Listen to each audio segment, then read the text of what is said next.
कि आज मैं अपने कार्यकर्ता सम्मेलन में आया था और हमारा जो पहला लक्ष्य है आम आदमी पार्टी के संगठन को गांव-गांव मजबूत करना, संघर्ष और सेवा का कार्यक्रम हर महीने 2 कार्यक्रम चलाना, अभी बिजली कटौती के खिलाफ हमारा आंदोलन है और साथ ही साथ जो विद्यालय बंद करने की बात कही जा रही है, 6000 सरकारी स्कूलों में सिर्फ 1 मास्टर है।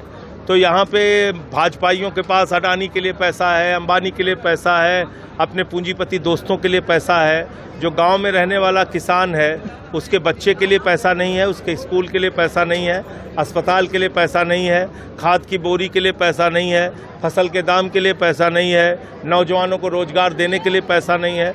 तो हमारी लड़ाई इसके खिलाफ है। तो दूसरी बात यह है कि जिला पंचायत का चुनाव जो 26 में होना है उसमें मजबूती से आम आदमी पार्टी अकेले उस चुनाव में लड़ेगी। पिछली बार भी हमें 87 सीटें मिली थी और हम प्रयास करेंगे कि ज़्यादा से ज़्यादा संख्या में हम लोग इस बार जिला पंचायत में जीतें और उसको हम अपना सेमीफाइनल मान के चलेंगे। अभी ट्रंप का एक बयान आया, जो मोदी जी के दोस्त हैं वो कह रहे हैं उनको पाकिस्तान से प्यार है और उन्होंने आसिम मुनीर को बुला के अपने घर पे खाना खिलाया ट्रंप ने।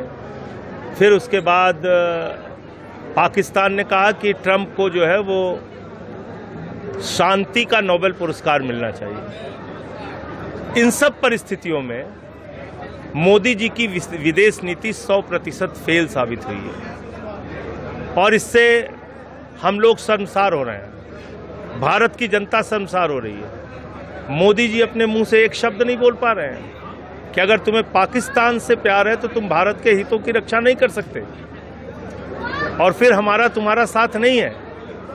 ट्रंप कह रहा है बोथ आर ग्रेट नेशंस, दोनों महान देश हैं। तो दोनों देश महान कैसे हो सकते हैं?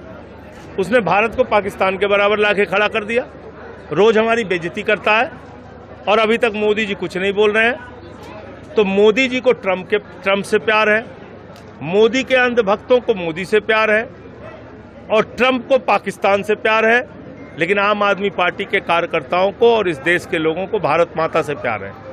हम इस बयान का और इस सारी राजनीति का विरोध करते हैं और मांग करते हैं कि प्रधानमंत्री इस पे अपनी स्थिति स्पष्ट करें, सामने आके कुछ बोलें। अभी तक 4 खूंखार आतंकवादी नहीं पकड़े गए जिन्होंने बहनों के सिंदूर उजाड़े। अभी तक ये नहीं पता चल पाया कि 200 किलोमीटर वो आतंकवादी अंदर कैसे आ गए थे, पहलगाम कैसे आ गए पाकिस्तान से। तो इन सारे सवालों का जवाब प्रधानमंत्री को देना चाहिए।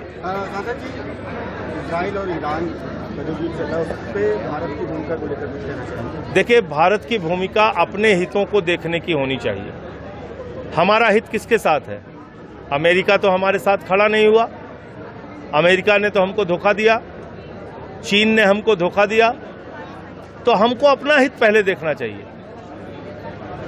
भारत का हित सर्वोपरि है और उसके हिसाब से सरकार को फैसला लेना चाहिए। हमारा एक गुटनिरपेक्षता का सिद्धांत बहुत सफल सिद्धांत रहा है, तो उस सिद्धांत पे चलिए, अपना हित सबसे पहले देखिए। सिंधु जल समझौते को कल गृह मंत्री अमित शाह ने कहा कि अब वो कभी भी बहाल नहीं होगा। अब पता नहीं, पानी जाते हुए तस्वीर तो मीडिया वाले ही दिखाते हैं कि पाकिस्तान में पानी जा रहा है, रुका नहीं।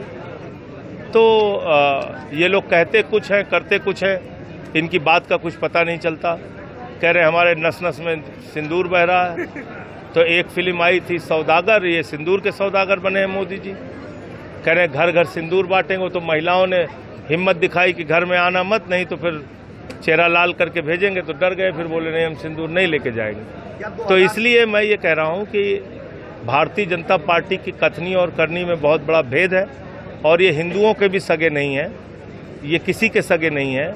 आप जाइए वहाँ पे बनारस में, देखिए कितना बुलडोजर चला के हिंदुओं की दुकान तोड़ी, वाल्मीकि समाज के लोगों का घर हमारे गृह जनपद सुल्तानपुर में तोड़ा, अयोध्या में सबके घर मकान तोड़े, दुकान तोड़े। तो ये विध्वंसक प्रवृत्ति के लोग हैं, इनसे देश को कुछ नहीं मिल सकता, ये बर्बादी दे सकते हैं।